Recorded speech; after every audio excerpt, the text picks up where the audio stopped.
What's going on, guys? So I'm going to show you guys exactly the way that I did it, flushing the coolant on the car. A couple videos got deleted somehow, some way on the phone itself. I was trying to come up with space so I could upload the video, and I figured since I already got it in the editing file, um, I was okay to delete the videos that I did at the beginning process of the flush itself.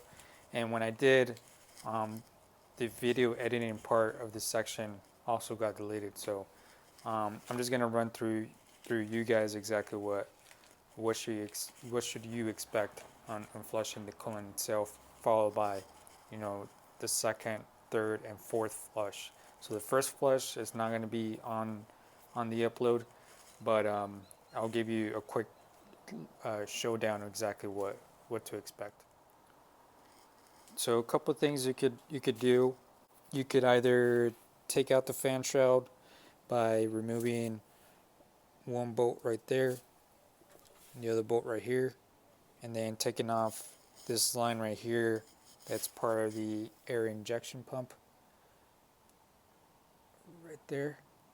Or, and then of course drain out the reservoir itself. But the most easiest thing to do, actually, taking off the reservoir cooling line that leads to the reservoir itself, get this and then drip out the dirty stuff from the coolant rather than taking off all this. That's the easiest way to do it, and which I'll show you in the next videos. The other and to drain out the coolant, the dirty coolant from the radiator, you could do one or two things. You could take out that hose right there, in which that's what I did.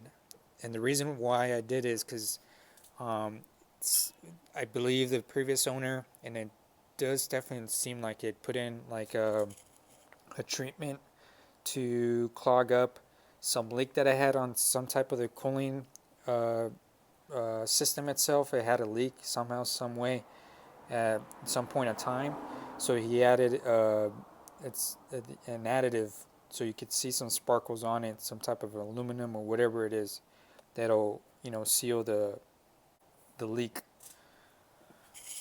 So that's the reason why I wanted to drain it out from that hose right there. The other way to do it also is use the petcock, in which, if I could zoom into it, that's a petcock. It has a slow drizzle to it when you open it up, and the reason I didn't do it is because I want to get all that gunk from that treatment that the previous owner did. Okay, I got some notes right here, some points that I want to touch before continuing to the rest of the video. One thing that got deleted on the video itself was the flush treatment. I'll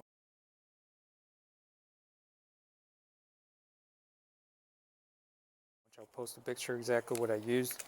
So I put in probably a quart of water, followed by the flush treatment, and then follow the process of adding more water to the radiator itself. So it'll clean out the system itself. So I got that out of the way. Way to do the 50-50.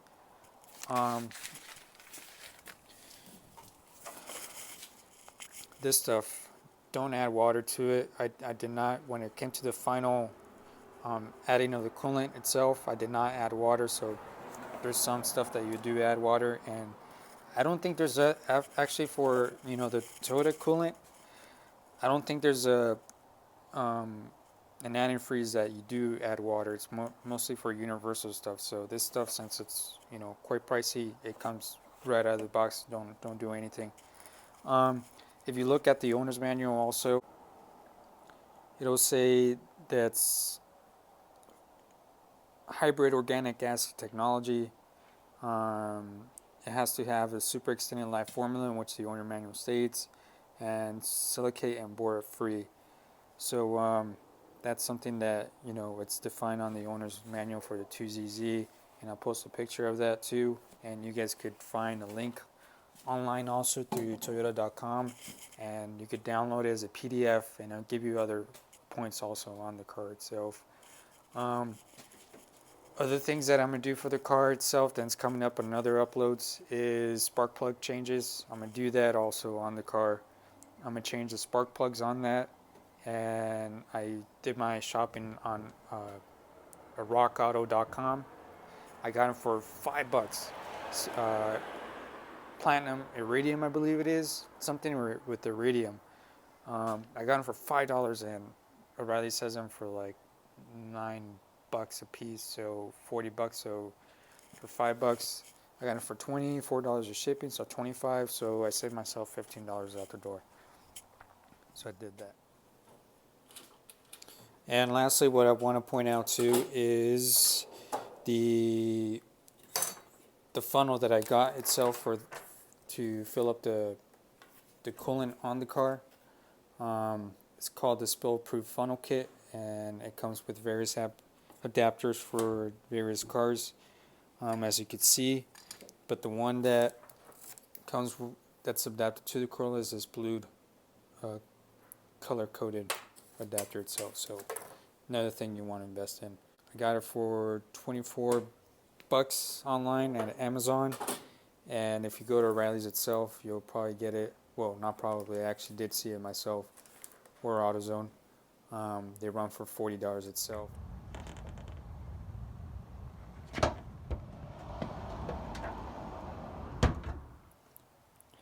I know it might sound repetitive, but people who don't know, I got the quick release bumper. Took off the rubber bands. I unbolted my billet grill right here. Took off the bulbs from the fog lights, which is really easy, and then comes right out. Besides my fog light bulbs, that's all I took off to take off the bumper. It is Tuesday night, and I'm gonna drain out the water that I put in on Sunday, since I drove it around Sunday afternoon and evening, and gonna drain out that water, flush it out, and then put fresh water on it, and then drive it for a couple days, Tuesday, Wednesday, Thursday. Probably by Thursday or Friday at the very latest. Don't want to have water inside here for a long as a time, because I'm afraid it's gonna rust the radiator or something. Anyways, so I'm gonna do that. People who drive it daily, their cars daily, I will recommend doing it. Just don't do it over a few days. Wouldn't recommend running a car by all means. You know, it's pretty obvious, don't run a car with water, but if it's only for a couple days to flush out all that gunk that's in there, that's perfectly fine. Just do that. Until then, you know, just put some fresh appropriate antifreeze. In this case, we'll use the Toyota pink antifreeze. It'll be a lot more easier if you guys have the appropriate tool to take off that clamp. It looks like a I'm not sure what they call it, but it looks like a quick release kind of clamp type of deal. I use this right here, but I'm sure there's a tool out there that you can specialize in taking out those things right there a lot more easier. Last time I checked, they cost about $10 on Amazon. So if you guys want to struggle a little bit and use that, that's fine. But to make your lives a lot more easier, I would suggest getting that tool, in which I will invest sometime soon to get that.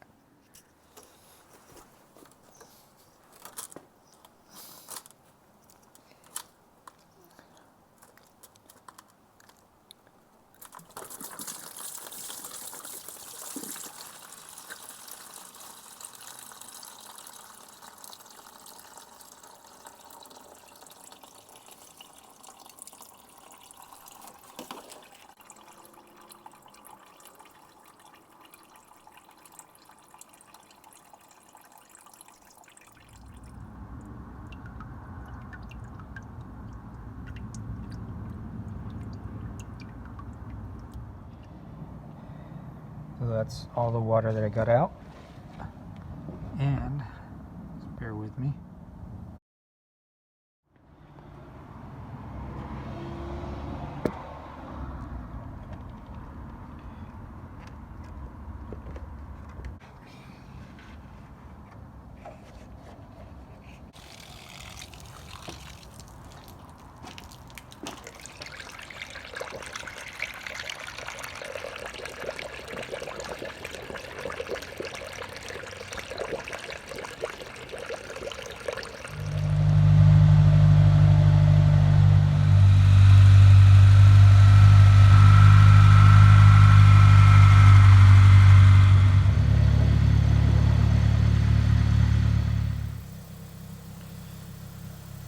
So when I came back driving throughout the day, afternoon and evening on Sunday, my check engine light came on. I obviously need to check it out, see what it is. It's probably something with the whole changing off the coolant and whatnot. So once I get all the coolant, the fresh coolant in there, I'll find out exactly what it is. Make sure you guys drain out also the reservoir itself, and just feed this line down below, and it'll just automatically just start to pour out, which is a good thing. And once you're done, of course, put it back on and fill it up to appropriate level.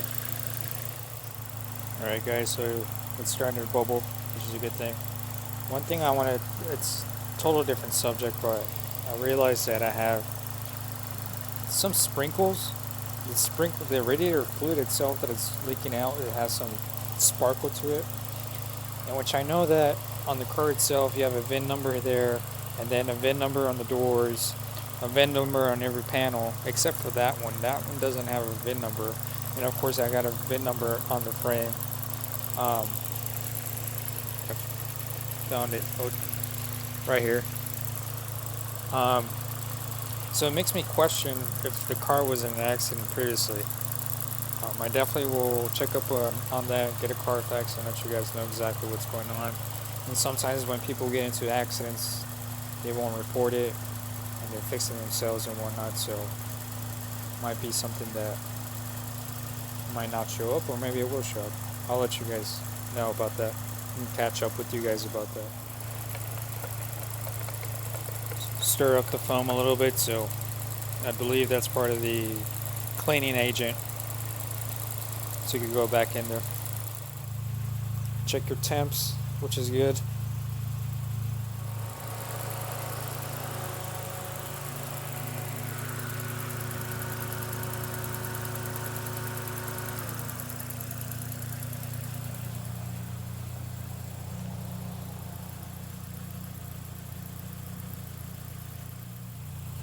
Okay guys, so I'm going to turn off the car. It's been running for roughly 15 minutes, I would say.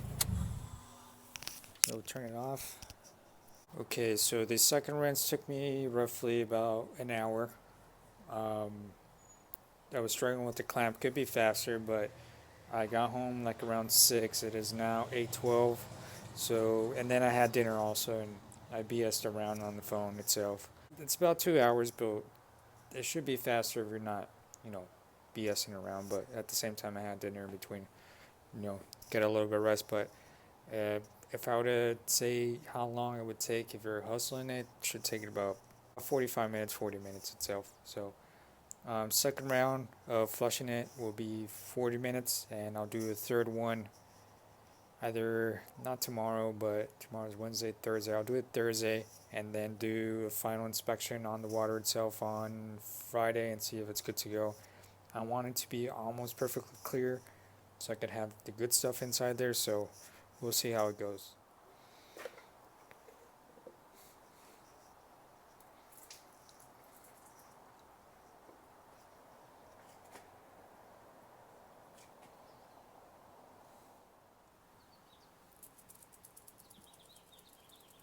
Hey guys, it's me again.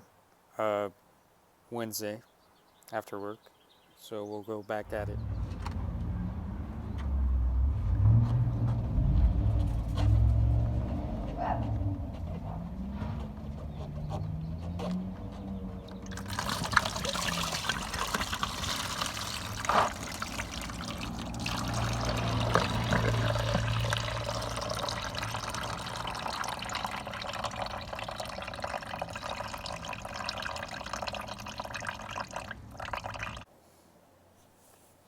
Water's getting more clear, so we're almost there.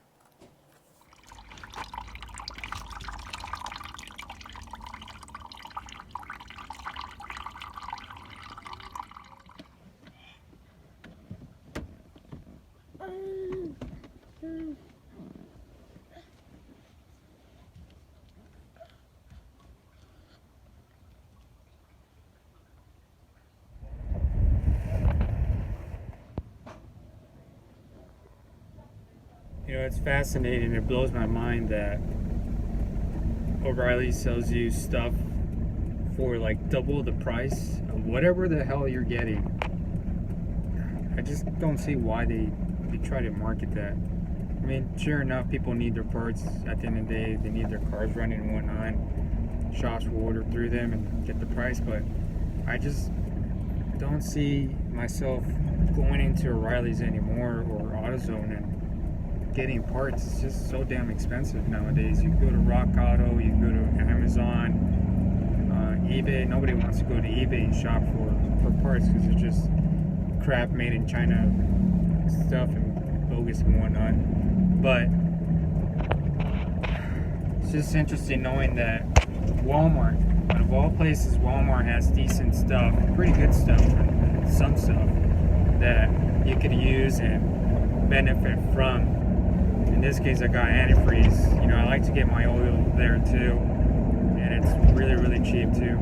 Good stuff. But I'm just blown away. I wouldn't be surprised if O'Reilly's or AutoZone in the future will just be, you know, no more. Yeah, that's it. No more O'Reilly's, no more AutoZone. You know, the market itself. Maybe they should have like some type of store that has competitive pricing, just like Walmart. I don't know. That'll be pretty neat.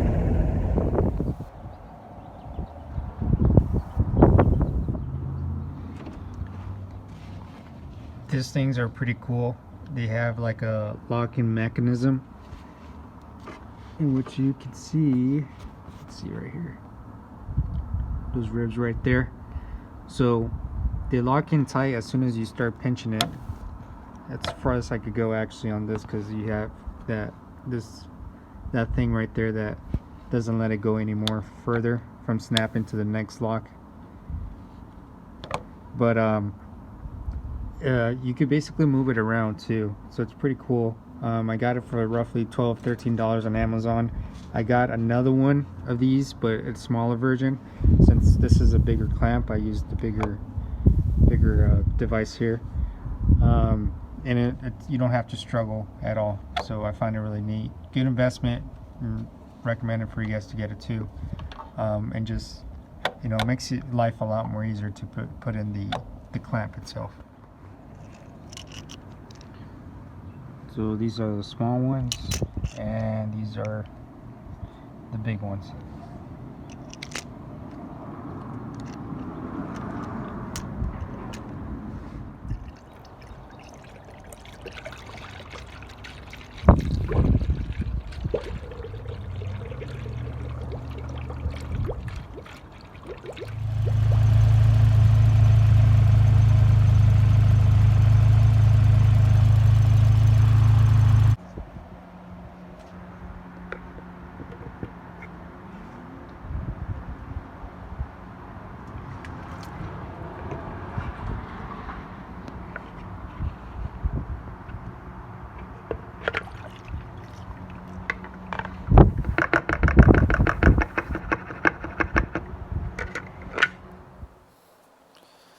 So everything got buttoned up already, good to go.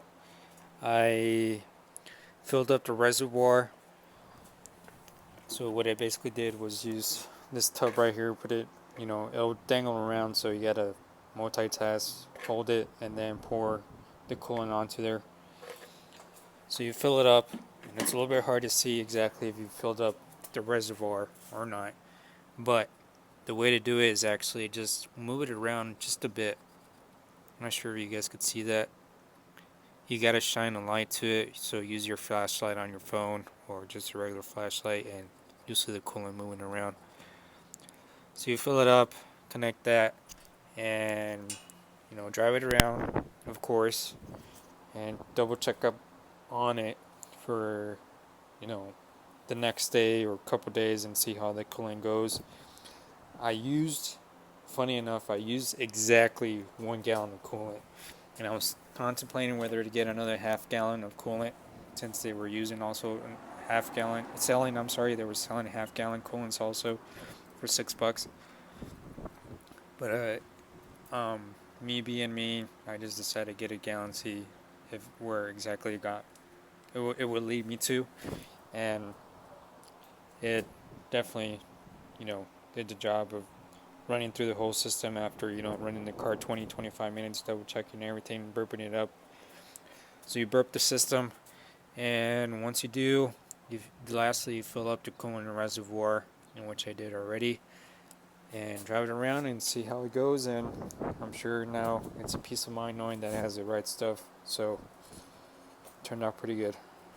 What grinds, you know, what grinds my gears is Chevy. Chevy has this what they call Dex Cool, and I know it's off topic, but I've owned the Firebird in the past, and um, besides the other Malibu I have back here, I've owned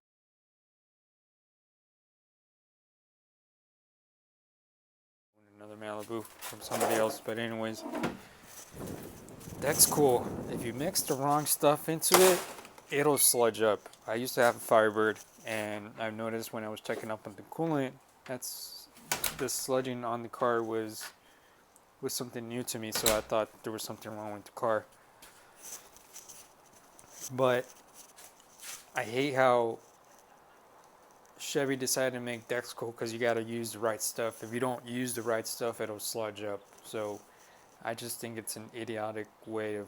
I it, I think it's eco-friendly from my understanding, but it's just something stupid that, in my personal opinion, that they decided to do. I've seen people when I had my Firebird. Some people were doing the regular antifreeze swap. You know, they'll flush it out and just do regular antifreeze for that reason. But I'm not sure why they decided to do that. So I just think it's just something stupid to decide to do. So just thought I should let you guys know about the rant about, you know, I'm exposing to you guys. The other thing that I want to brag with you guys is that I finally got the title for this car right here. I went through the process of going through an abandoned title on the car itself. So, guys, got to keep your eyes open with these opportunities, and you know you'll make some quick change on this. The only thing I had to do was do the abandoned title process, and I got a new ignition switch with the immobilizer, and the key itself from the junkyard, and I got it for $55 out the door, including tax, so close to 60. I need to get a new battery for the car itself, so I'm gonna do that. That's gonna be a different upload on this car itself. So whatever I learn, I want to teach you guys how to do too, and you know make some quick change. And again, it's a car that got abandoned by a nephew in-law. He just said, "Screw it! I lost the key, I lost the title, and I don't want to do anything with it." So I told him, "You know what? I'll give you a couple bucks for it, and then you don't have to worry about it." So, oh, and the reason I did an abandoned title with the car itself is because he never registered it at all. So he bought the car and never put it under his name. He drove it around with a 30-day permit and lost the title, lost the keys, and end of story. So keep your eyes open on everything. So enough with everything, and I'll keep you guys in touch about the Malibu 2 and how to make some money on this thing, because it should be running when it should by tomorrow. I'll get a battery anytime soon, and be expecting an upload soon.